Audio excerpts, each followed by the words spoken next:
Oi, turma, do livro As Mais Belas Parábolas de Todos os Tempos, volume 1, Alexandre Rangel, o cachorro e o coelho. Eram dois vizinhos. O primeiro vizinho comprou um coelhinho para os filhos. Os filhos do outro vizinho pediram ao pai que lhes comprasse um bicho. O homem comprou um pastor alemão. Papo de vizinho. Mas ele vai comer o meu coelho. De jeito nenhum. Imagina, o meu pastor é filhote. Vão crescer juntos, pegar amizade. Entendo de bicho, problema nenhum. E parece que o dono do cachorro tinha razão. Juntos cresceram e amigos ficaram. Era normal ver o coelho no quintal do cachorro e vice-versa. As crianças estavam felizes. Eis que o dono do coelho foi passar o final de semana na praia com a família e o coelho ficou sozinho. Isso na sexta-feira. No domingo de tardinha, o dono do cachorro e a família tomavam um lanche quando entrou o pastor alemão na cozinha. Trazia o coelho entre os dentes. Todo imundo, arrebentado, sujo de terra e, é claro, morto. Quase mataram o cachorro.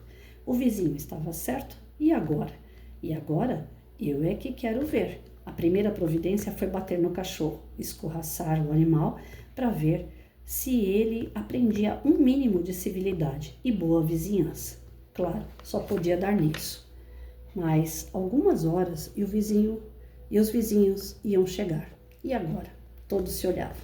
O cachorro rosnando lá fora, lambendo as pancadas.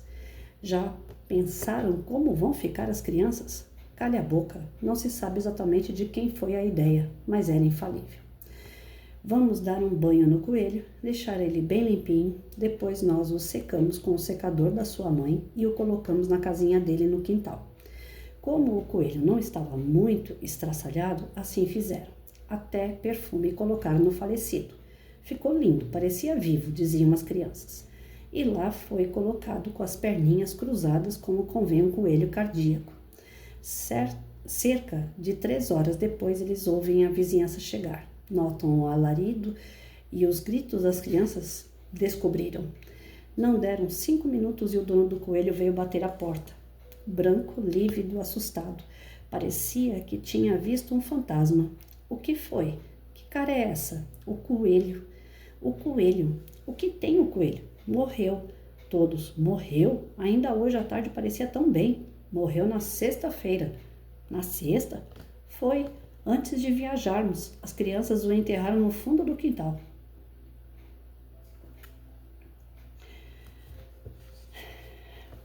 E o cachorro? Como é que fica? É isso. Geralmente, a gente tem No fundo, a gente tem um preconceito em relação às pessoas, às situações, né? A gente pré-julga e não dá chance de um entendimento sobre as ocorrências. Naquele pré-julgamento, a gente toma atitudes que são insanas. Se o coelho já estava morto na sexta-feira, e o cachorro foi espancado porque os donos acharam que foi o cachorro que matou o coelho, como é que fica o cachorro nessa situação? Alguém se colocou no lugar desse cachorro? Eu lembro de uma história bem parecida com essa, né? O cara tinha um cachorro e ele era caçador. E ele deixou o cachorro cuidando de um bebê. Protegendo o berço de um bebê. E o cara foi caçar. Foi pra mata para caçar. E o cachorro ficou em casa cuidando desse bebê, protegendo a casa. Quando o caçador chegou em casa, o cachorro estava com a boca toda cheia de sangue na porta de casa. O caçador não chegou nem a entrar, ele deu um tiro no cachorro e matou o cachorro, pensando que o cachorro tinha matado o filho dele. Quando ele terminou de entrar na casa, ele viu o filho dele brincando no berço e do lado uma raposa morta. O cachorro tinha salvado o filho dele e morreu em contrapartida, porque o cara pré-julgou, né, que o cachorro teria matado o filho dele. Quantos de nós não fazemos isso com pessoas? Nós pré-julgamos, né? Aquele aluno, como esse canal é voltado muito para a sala de aula, né, para os educadores, aquele aluno que vive dando problema de comportamento, que vive dando novidade. Quando sai briga na porta da escola, na hora do recreio, qualquer encrenca que tiver entre crianças, tem professor que já vai em cima daquele aluno que dá problema de comportamento. Como se ele fosse o causador de todos os caos que ocorrem, né, no ensino, na escola. E muitas das vezes, ele está quieto no canto dele. E ele está pagando porque ele é um aluno indisciplinado. Porque ele é um aluno com recorrências. Ele nunca vai ter oportunidade de mudar. Porque as pessoas pré-julgam, julgam e condenam ele o tempo todo. Então, na minha prática em sala de aula, eu cansei de ver aluno ser condenado sem ter culpa. Cansei de ter alunos meus, até o dia que eu cheguei e falei, olha, eu não quero mais que chame a atenção de aluno meu. Eu não quero. Qualquer coisa que ocorra com os meus alunos na hora do recreio, na hora da educação física, que eu não estiver perto, eu quero que traga o problema para mim. Não quero que leve para a direção. Aluno meu é meu. Eu quero saber o que está acontecendo. Então, os funcionários, eu já falava para todos os alunos, falava, os funcionários estão de olho em vocês. Se acontecer qualquer coisa, eles vão me chamar. E é comigo que a gente vai ter a conversa. Não é com direção, não. Então, os funcionários, eles ficam de olho nos meus alunos. Ó, professora, teu aluno na hora da fila empurrou o colega. Ó, teu aluno na hora da fila do recreio cortou a fila para pegar lanche. Qualquer coisa, qualquer ocorrência, por mínimo que fosse, eu queria saber. Eu queria estar de olho nos meus alunos. Porque eu cansei, a princípio, de ver aluno meu ir para a direção e tomar culpa de aluno de outro professor. Porque o meu aluno já era recorrente, ele tinha alguns problemas já de comportamento, então não davam chance para o garoto abrir a boca. Já chegavam lá e já condenavam ele. E alunos assim, você não condena só o comportamento, você condena a vida dele, porque ele vai desacreditando nele mesmo. Ele vai se sobrecarregando de crítica, chega uma hora que ele não acredita mais nele mesmo, que ele não é capaz de passar aquela muralha que colocaram para ele. Então, eu cansei de ver gente querendo destruir a autoestima de aluno meu. E o aluno que é indisciplinado, o aluno que dá novidade, é aluno que já vem com problemas na casa dele. Ele só está expondo na escola algo que ele está sofrendo na casa dele. É consequência. E a gente precisa cuidar da causa. Ah, mas professor, não tem nada a ver com a vida íntima, a vida familiar, a vida particular do aluno. Tem tudo a ver. Se você não for na causa, você não consegue destruir as consequências. Tem que ir na causa. Tudo está na causa. Então, eu era chamada de professora do doido, porque 32 anos na sala de aula, pensa 32 anos atrás. 32 anos atrás, quando a gente falava em psicólogo, psiquiatra, todo mundo tinha aquele preconceito, até hoje tem, imagina lá atrás. Aí aquele preconceito tão grande, tudo ela manda para psicólogo, tudo ela manda para psicólogo. Mando mesmo. Porque tem coisas que não tá na minha alçada. Eu não consigo abrir a mente do aluno, um psicólogo, um psiquiatra, um terapeuta consegue. Então eu encaminhava, né? E aí quando o psicólogo tratava lá, ele mandava para mim o relatório e eu sabia a causa. Aí eu conseguia trabalhar em cima da causa. Mas quantos professores fazem isso com seus alunos? Antes de pré-julgar, julgar e condenar, vai saber o que está acontecendo na vida dessa criança. Eu não tenho nada a ver com isso. Eu estou aqui para ensinar história, português, ciência, geografia. Sim, concordo. Nós somos especialistas em matérias, em disciplinas. Estudamos na faculdade para isso.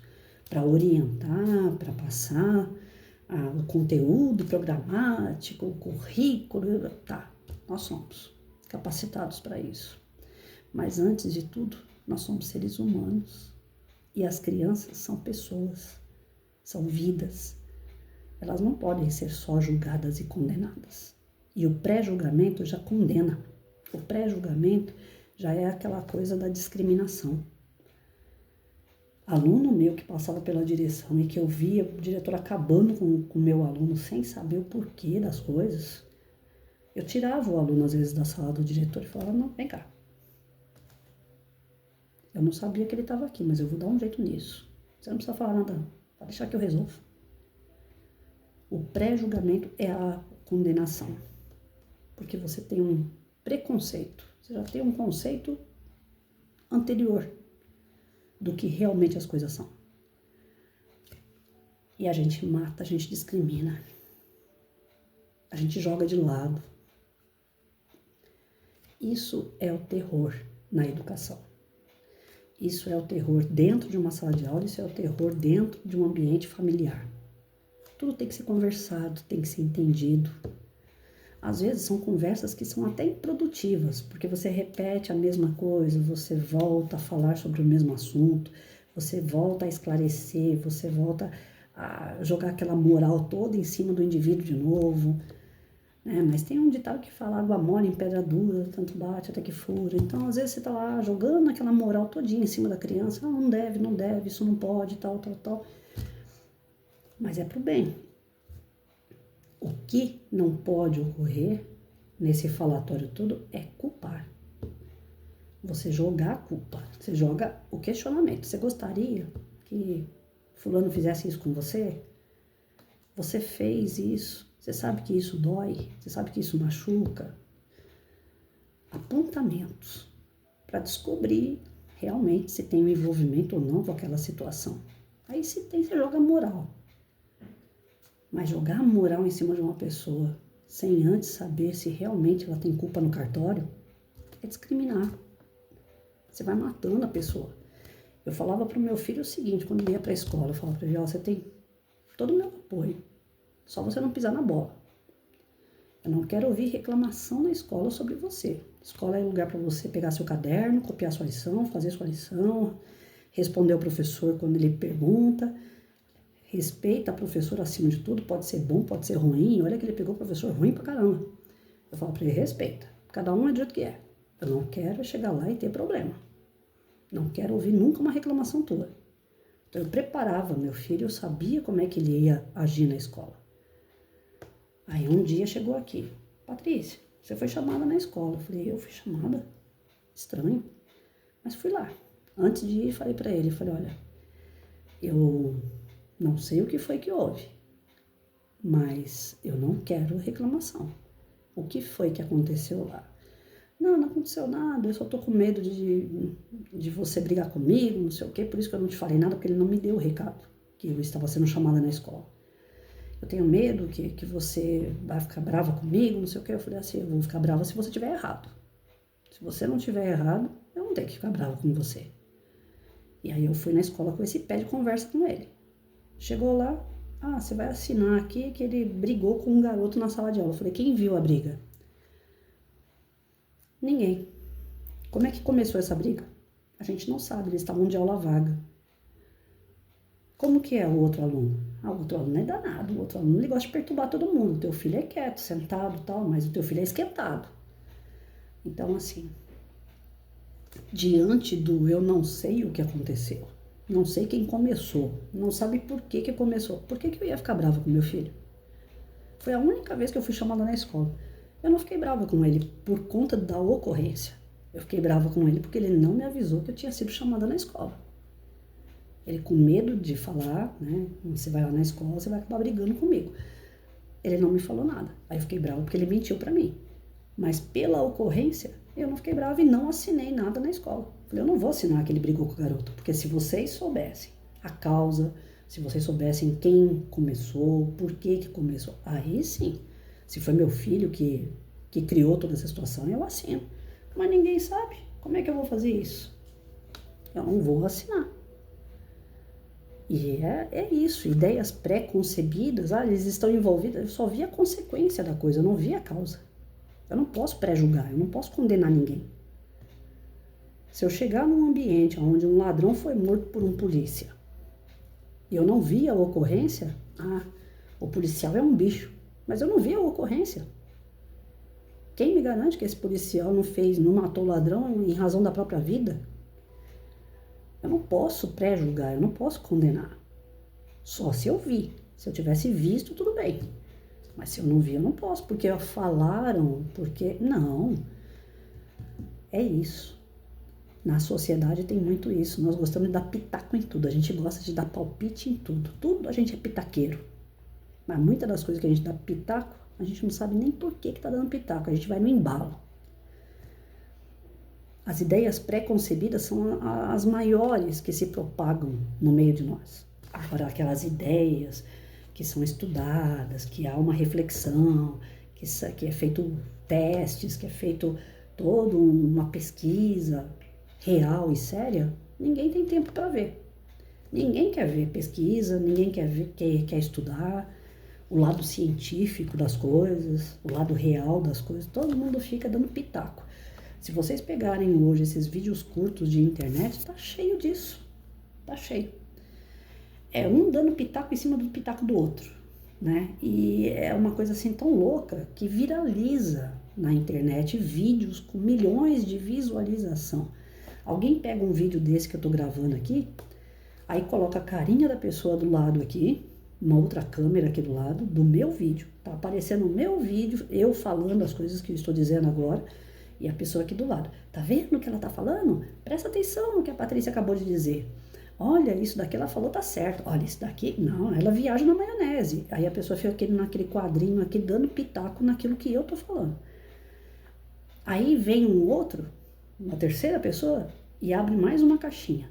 Aí dando pitaco no pitaco do outro, que tá dando pitaco na minha vida. Todo mundo gosta de ideias pré-concebidas, comentários à toa, que não tem um fundo nenhum de estudo, um fundo específico, ligado a alguns dados, estudos, né, teorias. Antigamente, quando a gente fazia magistério, hoje eu nem sei mais como é que tá isso, mas na época do magistério, a gente, para poder trabalhar educação, a gente tinha que ver os estudiosos lá. A gente tinha que ver Freud, Piaget, tinha que estudar as teorias. Baseado nas teorias que são mediante a estudos específicos na área da educação, é que a gente criava a nossa forma de ser e de agir como professor. Hoje eu não sei como é que os professores estão saindo desses cursos, né? A Maria da Vila Alpina resolveu trabalhar tal material na sala de aula, deu certo. Então, a Maria da Vila Alpina serviu de referência para que eu fizesse aquele material na minha sala e eu estou trabalhando e está dando certo também. É um vendo o outro e repetindo. Não tem estudo específico. Não tem uma base teórica. Eu não sou a favor de você ficar na teoria. Porque os teóricos geralmente nem passaram pela sala de aula. São pessoas que só estudam. Que também, de certa forma, tem essa coisa